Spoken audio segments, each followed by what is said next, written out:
What's up, everyone? It's your host, Sid Sakai, and this is Marquee Memories, the show where we sit down with your favorite artists to relive their top concert memories as fans.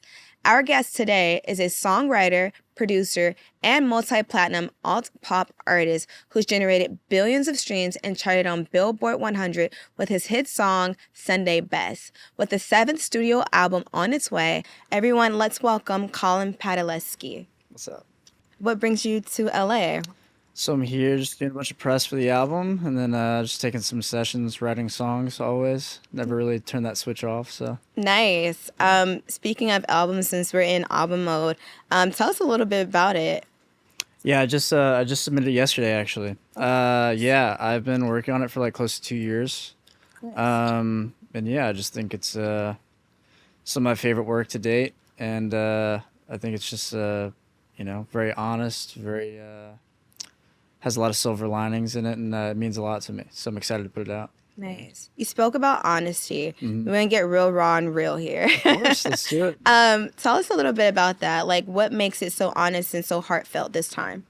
Yeah, so I feel like 2024 is probably the worst year of my life. Just gone through like a bunch of life change and just a really tough mental year for me. And I was really down and kind of like shut the world out and shut a lot of people that I care about out for a little bit and push them away. But I just really needed to let people back in, and I did. And just community, family, friends, and music really saved me. And I just remember like waking up in my house, strumming my guitar, writing songs for like weeks straight. I just was trying to be honest and emotional and not hide anything from myself. And I think the more I was writing, the more I was understanding myself. And instead of just turning them into like, sad songs, I kind of like turned everything on its head and tried to find the silver lining in all of the feelings I was having. And when I did that, I feel like I started writing this album, which I'm extremely proud of because it's pretty transparent. It's not so much like woe for me, like feel sorry for me, like I'm just going to write a bunch of sad songs that I hope people can relate to, which is great because, I love sad songs. But, I kind of just flipped it on its head and tried to find the good in all of it. And I think that's where this album comes in. I love that, especially going through moments in time where, you have to shut the world out or you just did, and never really letting people feel that weight of the world on you and going through it by yourself and alone and then turning it over and putting it into your music. Right. How was that process for you? And when you said you hit a switch and you're just like, you know what, let me make this something that I turn into positive and put out happy music and write it in, my life story. Well, I just feel like the Surfaces project is known as like feel good music for the most part. Not like 100% of the discography is feel good, but I think a lot of people see that and like, maybe not a lot of people, but some people like see that and like write it off as like, oh, those guys are just happy all the time. Or like, that project is just always nothing but happy music. But a lot of that earlier stuff was rooted in like escapism. So it's not that, just because we weren't talking about, the sadness that kind of bred the happiness just doesn't mean that it never existed. And with this album, it was nice to kind of like, not ignore that, but like kind of like harness it and flip it on its head, like I said, and kind of see it from a different perspective and be like, sometimes I was feeling sad and I was like, Colin, you have so much to be grateful for, which I do. And you shouldn't feel sad. And then sometimes I would feel happy. I'd be like, man, am I not getting enough grief time? Am I skipping my grief? And should I like feel a little more melancholy? And it was hard to find the balance. And I feel like this album allowed me to blend that and feel human again and kind of like create a transformative experience for me that allowed me to know myself better. I love that. Yeah, did you have any, or do you have any collabs on this album? Yeah, I have a single with Mike Posner coming out Nice. on June 25th, I think. So coming up pretty soon next Friday that I'm really excited about because Mike is a great guy, great artist, great vocalist, great writer. Truly. Super stoked to put that one out. That's amazing. Yeah. Congrats on that as Thank you, well. yeah. Mike Posner has so many great hits. Yeah, it's awesome.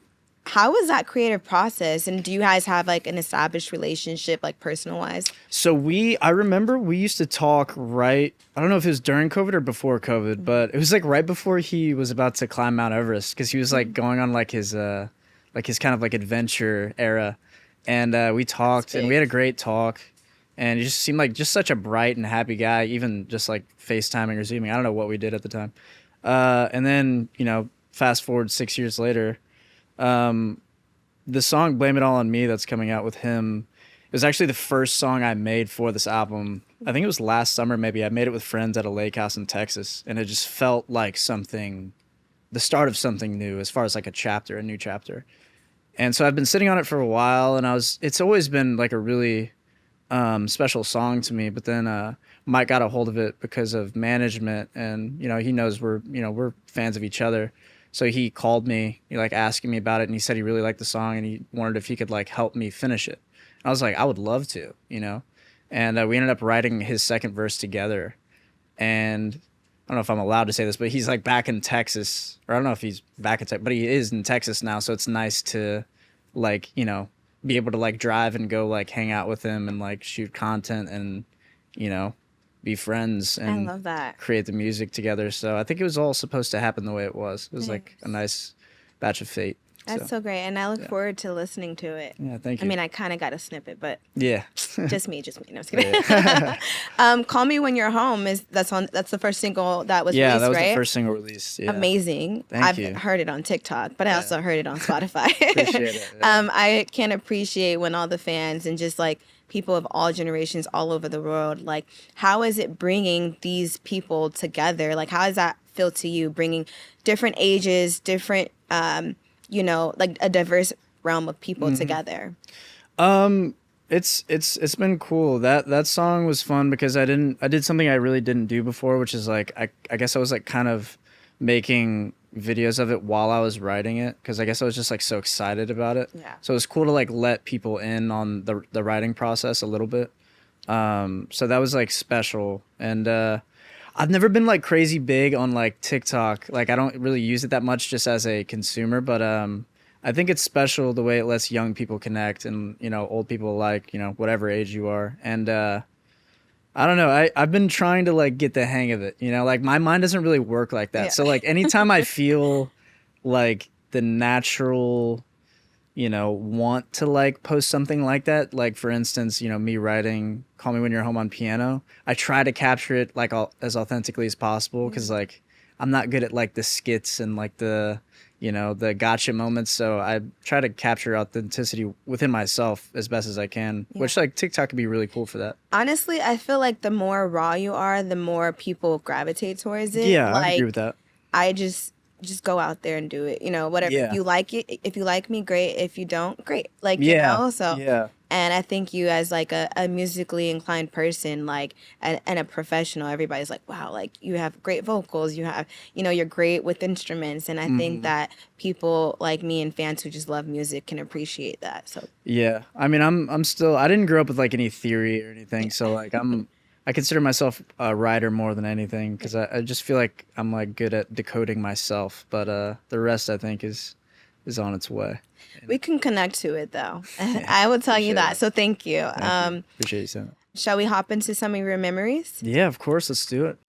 Odd Future, The White Rabbit, San Antonio, 2014. So it was me and my cousin Alexa, who actually was the one person I started Surfaces with in high school.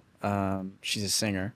And she was also a fan of Odd Future, Tyler the Creator, Earl Sweatshirt, Frank Ocean, all those guys. And the reason why I guess this concert's like really memorable, it's like the first time I like remember buying a ticket for a show, like, within myself, because I grew up in San Antonio. So like I grew up in all these country dance halls and going to the San Antonio Rodeo and seeing all these shows. But like, this is like the first concert I actually bought a ticket for. And it felt like cool, like, to like get out of the house and be like, I'm going to this show because I bought the ticket.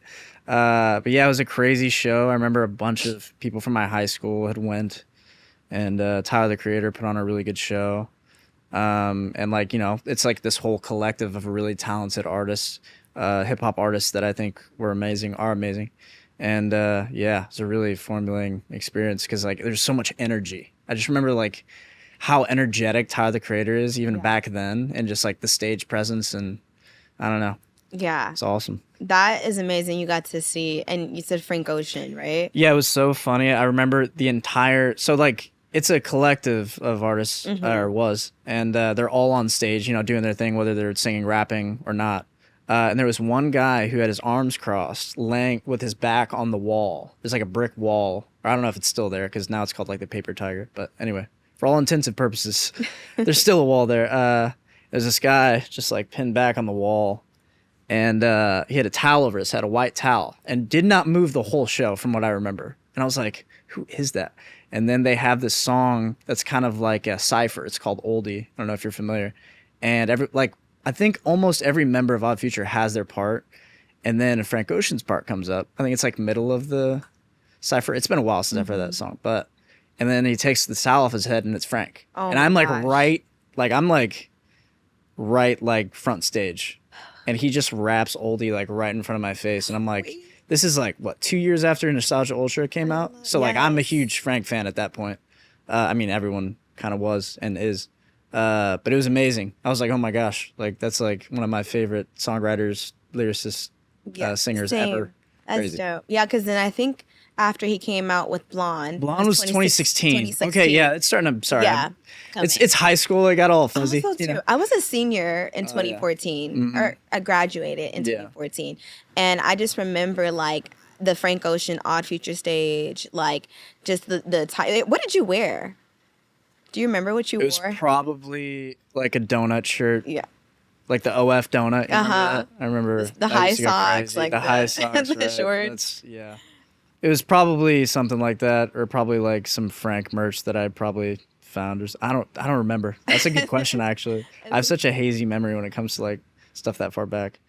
But yeah, I mean, I don't know. I used to have Channel Orange. Like it was like the only CD in my car that I would like every time I go to school. It was Channel Orange. Like, oh my gosh. So.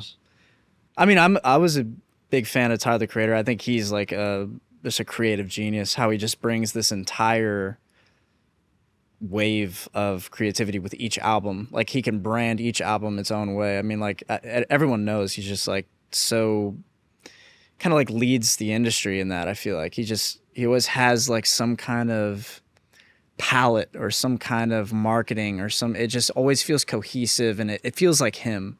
So even back then you could feel it with what he was doing with Odd Future and especially now. So it's really cool to see all that from a young age, I guess. Of course. Yeah. I think that too, like just being able, like the fact that he was standing on the wall with the towel over his head the whole time, and then coming out and just showing himself and rapping and singing. Did we do that? That's great, and I don't know if we'll ever experience that again. But I hope so. I heard like he's living in like Tokyo now, but I hope he comes back and like tours and stuff, or maybe we'll get the album that everyone was speculating on like 10 years ago. I'm okay with an album even if he doesn't perform. I just want. Yeah, I get that. I would like to see him perform Blonde. That would be it's a generational album. It's like some of my favorite songwriting of all time. I feel like it's a lot of people's favorite songwriting, but of course. And Nike, like I just the whole album is great. Yeah. Do you remember as for outside of Frank Ocean, what else stood out to you in that show? I remember Tyler being sick, but like not sick enough not to perform. But I just remember him kind of like muscling through it and like not exactly like acting like he didn't want to be there, but like he still brought a good show. And I remember that vividly. Like I remember seeing how excited he was. I can kind of tell he was sick, but like he was just still bringing a good show. And I thought that was like extremely powerful. I don't know, like it just seems like he's always just so animated, whether it's off stage or on stage, and seeing him animated on stage live, like, 5 feet in front of me was just like, I don't know. There's something really special about that I really enjoyed. So. Absolutely. Do you feel like that influenced you as an artist to like, if that is you where you don't feel well, or maybe even if it's just like a mental thing, or if you just don't... did. I mean, I grew up like on like farmland, like doing like ranch work with my dad all the time. So like, I like to think that built like a work ethic within me to where it's like, if I'm doing what I love, which is music, which is, a hard thing to, break into, I'm going to make every show the best it can be. Like I remember being like deathly ill in Washington, D.C. maybe, I think. And I just remember just like, hey, Colin, like, I know you feel terrible, but like you're on stage in front of thousands of people doing what you love. So like take it when you can get it if you can still stand on your feet. And I think shows like that Tyler the Creator show, it's kind of like the same thing, like just powering through and like, you know, doing the most of what you can with what you're blessed with. Should we move into our next memory? Of course. Harry Styles, Moody Center, Austin, Texas, 2022. I was on the floor. I was with my ex, which was a great show, great time. I remember overpaying for tickets because like I was like, man, these are kind of expensive to be on the floor, and then I realized that I like overpaid because like they were resale for being floor, but like we were there and we were on the floor and I was excited, so I was like, yeah, whatever, you know, take the L with the W. No, I remember that show being awesome because Fine Line had just came out and I loved that album. I mean, I love Harry's House just as equally, but like it wasn't out yet at the time. But he put on such an amazing show. I remember him coming out in like this glittered Gucci outfit and just like roaring, you know, like it was like this stage where he had like multiple walkways and just like the way he interacted with the crowd, and you could just tell that he wanted to be there, and just like his voice sounded amazing.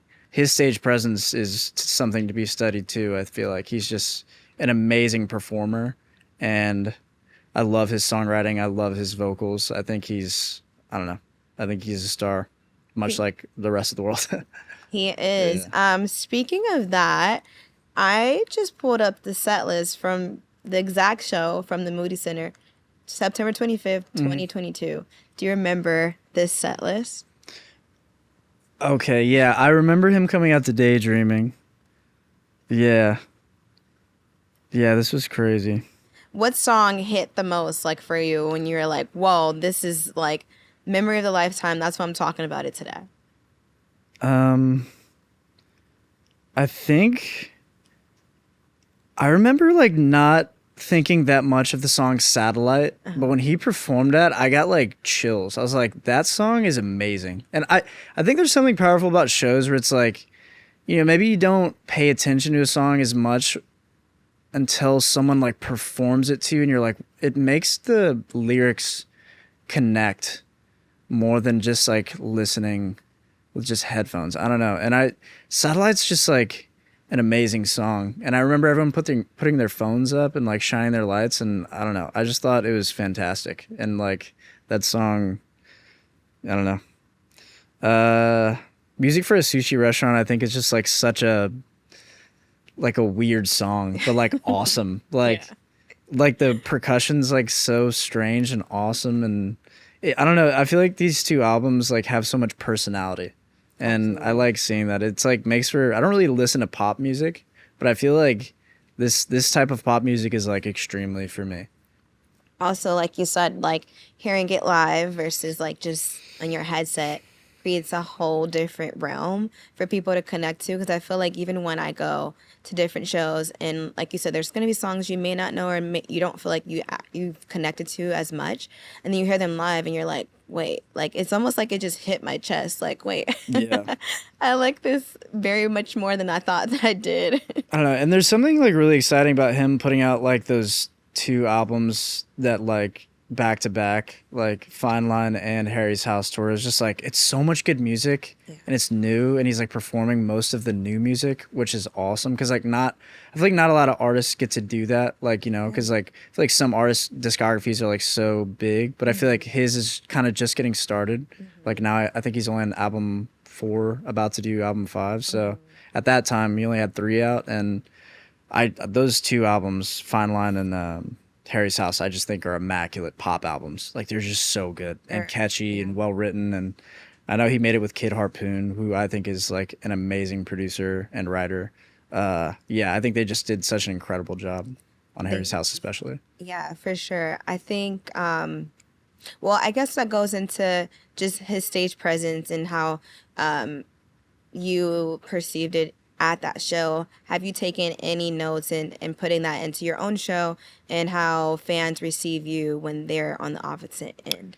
It just like every time I see a show or watch a documentary or like just it gets me like antsy. You know, it's like it just makes me so much more excited to like when I approach like the design of my shows or the set list, or you know, seeing how he interacts with fans as far as like, you know, if he does small talk. And I think all those little things are like so important. And I don't know, it just inspires me. Like every time I feel like I'm at a concert, like especially a Harry Styles one, it feels like I've seen this like one meme where it's like there's like a football game going on and there's like a guy dressed out in like helmet pads and he's just like standing in the bleachers like with his arms crossed. And I feel like that guy. I mean, like way more excited than just like a guy with his arm crossed in the crowd, but like I just like want to be, you know, there in the mix because I love music so much and I think it's so powerful in what it does. And I don't feel like there's a feeling anything like sharing moments with fans and supporters who are connecting to your music just as much as you connected to it when you made it. And I think there's something extremely powerful and like resonant about that. I don't know. Absolutely. It's like it's hard to explain. Yeah. And I think Harry's great at doing both, writing great songs and sharing moments with people who are supporting him. Nice. Yeah. Have you seen him more than once, or was that your first and only time? I think it was my first and only time. And like it was such a good show that like I definitely want to see him again, but like it's like almost like, yeah, I'm pretty satisfied. Right. Like it's like the tank is still like kind of full. Yeah. I mean, I would kill to see him again, but I feel like when you go to a good show, you're like, wow, that if I only saw him just that one time, that time would have been good enough for how good the performance was. All right, let's move on to our next. We're going to do Jack Johnson. Jack Johnson, Cynthia Woods Pavilion, Houston, Texas, 2018. Man, I was in college. I remember taking a little road trip, driving from my college town to Houston, and I think that show was for All the Light Above It too. He had just put out that album, which has aged like fine wine, in my opinion. Yeah, what I love most about that, it was outside and in an amphitheater, outdoor amphitheater, and it was a sunny day and perfect weather. And yeah, just Jack Johnson's my favorite artist of all time. He's such an inspirational human and inspirational artist to me. So getting to see him live for the first time, like just gave me lifetime chills, I feel like. What specific moment from the show impacted you the most? Kind of a funny answer, but I think it might have been Do You Remember? A song, one of my favorites. He kind of like botched the first 20 seconds of it. And then he laughed it off and like stopped the show. He's like, oh man, wrong progression. And there was just something so human about it that where I was like, it kind of made me feel at ease. I don't know why. And then I think it always carried over to me in a professional sense of like, I'll never be too nervous for a show. I'm always excited for shows, but I'll never be too nervous because it's like, we're up there having fun and like the crowd's there to have fun and we're all human. And I just feel like it can be lighthearted and it makes me unafraid of mistakes to see like an icon like that being like, oh, wrong chord progression. And then he just keeps on going like nothing ever happened. I think I don't know. It's like low stakes, high reward of happiness. I don't know. Yeah. So there's, I don't know, kind of a weird answer, but I think that was a great answer, actually, because you don't really hear people also acknowledging their mistakes and to do it in front of his fans. And also that being a memorable moment for you. I'm pretty sure for everyone else there too. But him still rocking throughout the entire show is definitely noteworthy. Did he have any surprise guests? Not that I can remember. I think he brought someone out, but I think it was just to help him play a song. I can't remember the name of the artist, but I do remember him having his like piano player Zach Gill there, who I am a big fan of. I think Zach Gill is like immensely talented. He has like his own sauce when it comes to piano playing that like fits in with not only Jack's, production, but like live as well. I don't know. Zach Gill for me almost feels like in a guest appearance because like he's just, probably one of my favorite, one of Jack's band members, or I don't know how you call him. Definitely his collaborator and one of his very good friends I know. But yeah, I don't know. I love Zach Gill. I think he's super talented, super good at playing piano, and really inspires me from like a piano standpoint. So how long have you been playing piano? Not that long. I grew up in a house with like no instruments Okay. and like no one in my family does music, and so I've always like been late to the instrument game. Songwriting came first. Plus like I come out to like places like Los Angeles and all over the world, and all my friends and collaborators and fellow producers are just can play 13 different instruments, and I'm just like, you know what? I'll stick to songwriting. But no, I do love playing piano. I think what I love about piano and guitar, which are like my two go-tos when it comes to songwriting, they each have their own way to me that feels like getting in a car, and they're two very different cars, but it just helps you get to the place you need to get to, and that's kind of how I see instruments as vessels for me. I can't like rip you an insane solo, but I'm pretty good at decoding myself and finding a progression that I think will let me decode myself in a way that I think will be as transparent and as moving as possible. Yeah. So, And honestly, whatever you consider late, I mean, I can't pick up a piano, a guitar or play piano, so that's great. I started actually playing violin when I was 8, and then I got violin's teased. hard. It It's extremely is. hard. I've seen some of my very talented producer friends who could play a lot of other instruments play violin, and like he plays it pretty good for the most part, but it looks so extremely um just diligent and like very like, Yeah, definitely hard to tedious one. But I tedious. Yeah. feel like if I got teased out of playing it, by the way, when I was like, Oh, I that's know, I heartbreaking. know, right? Imagine where I I'd be, hate that. 8 year Yeah. old playing a violin, and now I'm don't want to say my age, but 20 years later. Anyways, there's never a bad moment or time to pick up whatever you want to do. Obviously, a habit. Yeah. Um, Speaking of just kind of like going further into Jack Johnson, do you remember where you were in your career at this point? Ooh. What year was this? 2018. 2018. So I think that year we had put out first album December 2017, maybe. Does that sound right? I feel like that's right. Yeah. So we had one album under my belt, and I was working on the second because I believe the second album came out in January 2019. So I remember this. It was like very important for me to see this show, and I think it rubbed off on the second Surfaces album a ton as far as like its beachiness, because I feel like the first album was pretty beachy but like kind of lo-fi, and I feel like the second album which was more upbeat and a little more beachy, and I feel like it was probably because of formulating experiences because of like Jack Johnson, and like I don't know, I think he's like the feel good god of songwriting, and I don't know, he's such a legend on and off. And I remember going to all of these tents at the venue, and it was all like conservation causes and environment, and I don't know, it just felt so wholesome as like a brand that he cares about people, he cares about the environment, he cares about so many things that I look up to him as a human being. And I think it's important. I think it ties into the music and who you are and what you represent and what your music stands for. And I've always been cognizant of that, and it inspired me insanely. So, Wow. That's very inspirational. I yeah. was going to say, how did you become a fan? But I feel like you already answered that. So. I don't know.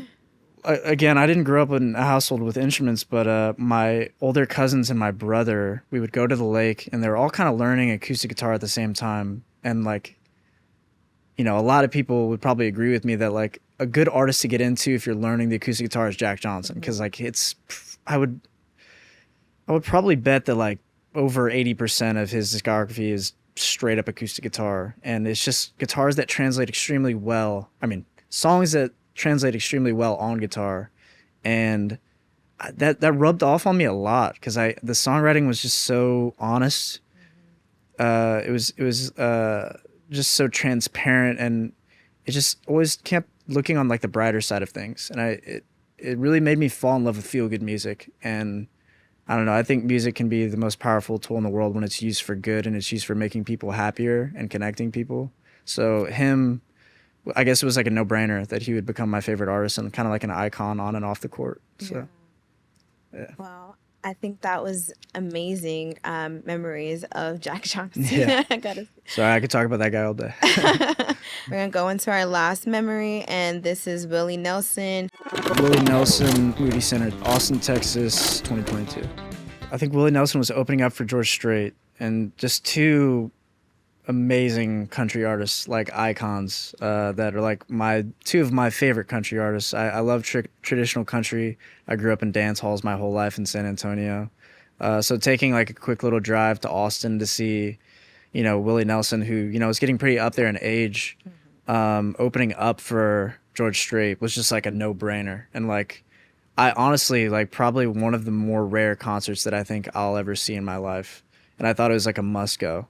And yeah, it was just so inspirational seeing him like walk across the stage. Like he always, or I don't know if he's always done it, but he, sits down in his chair with his acoustic guitar and he just starts singing these anthems that I heard growing up like my whole life, and, going to weddings and dance halls and, two-stepping with friends and family. And I don't know, it was really special.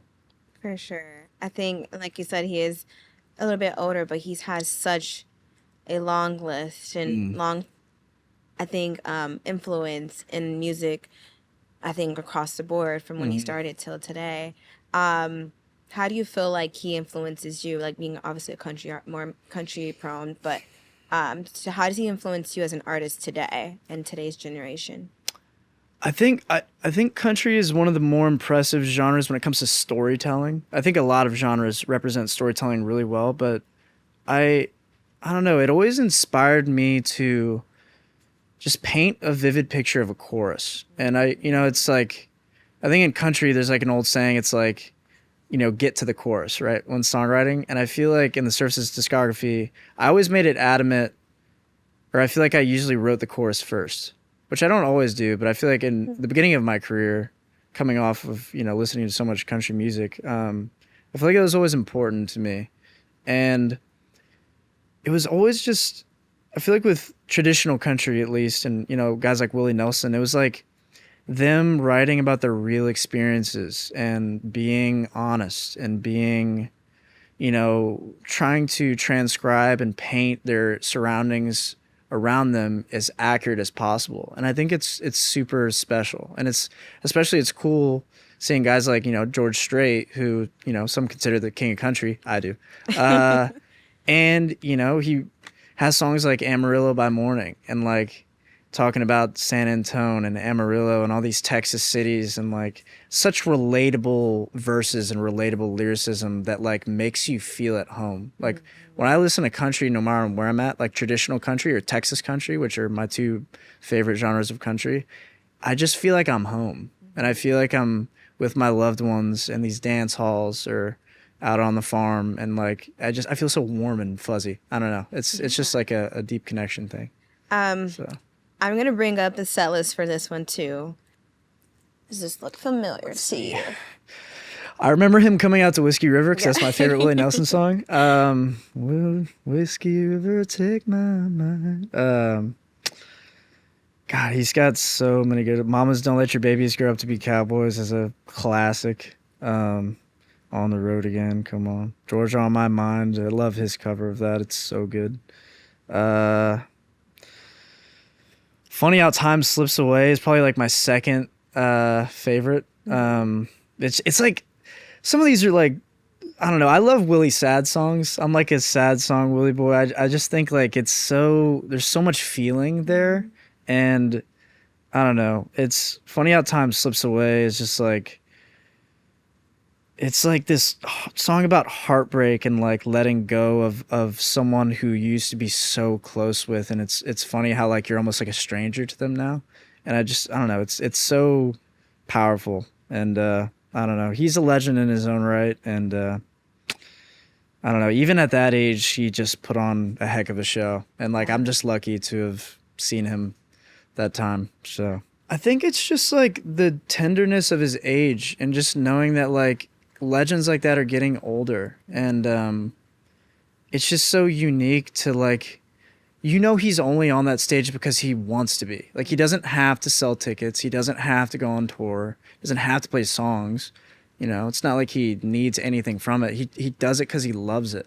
And I think that's so powerful. Like, I don't care if I'm jamming with my friends or playing a Surfaces show or playing a festival or playing I often do like songwriter nights in Texas just because I don't need to do them. But I love to do them. I think I love going to, you know, there's a couple bars in New Braunfels, which is a city outside San Antonio where my friends live, and they have a songwriter night.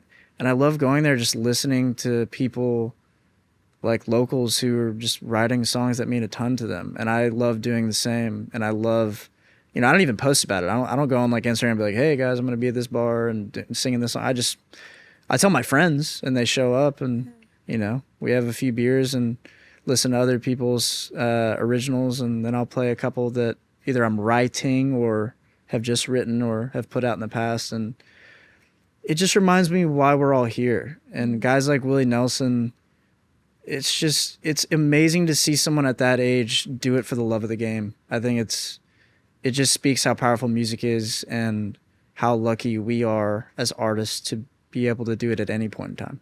Nice. So that was amazing answer. I feel like also you just kind of taking what he's meant to you and implementing it into your community. Yeah. Is great. I mean, you're fairly young too, and obviously great at music, and just kind of sharing that with the people around you and just going there, whether just like you said, you're not even posting it, it's in real time, and appreciating that. And so they'll know now that you go to these places. But oh yeah. Well, I mean, I don't know. I don't know. I think it's important to be a part of your community. Part of the reasons why I had a really tough year in 2024 is because I lost a loved one who was the person who told me to take music seriously. And he said two things to me that I always remember. He's my older cousin. He said, be intentional with everything you do, especially if it's music and you're going to take it seriously. Be intentional with music and be a part of your community. And I think those two things are extremely important when it comes to music. And I think it's what will keep me making music for the rest of my life. And it's something I'll be grateful for the rest of my life. And I'll never take a moment for granted, no matter how old I am. I'll always try to be a part of my community, no matter where I go or how big or small I get. And I don't know, that's two things that are extremely important to me. Well, I think that we've come to the end of some of our memories, or some of your memories. Is there anything that the fans should be aware of that's coming up on the horizon for you? Yep, got a album coming out in July that I just submitted that I'm super excited for. And yeah, got a single coming out on June 25th. And you are the first to hear that the album's coming out in July. All right. So. Well, July is around the corner. Oh yeah. My gosh, 2 weeks. So yeah, right. We'll be on the lookout for when that comes out in July. All right. Thank you so much. But thank you so much, Colin. We appreciate you sharing your memories with us today. Thank you so much for having me.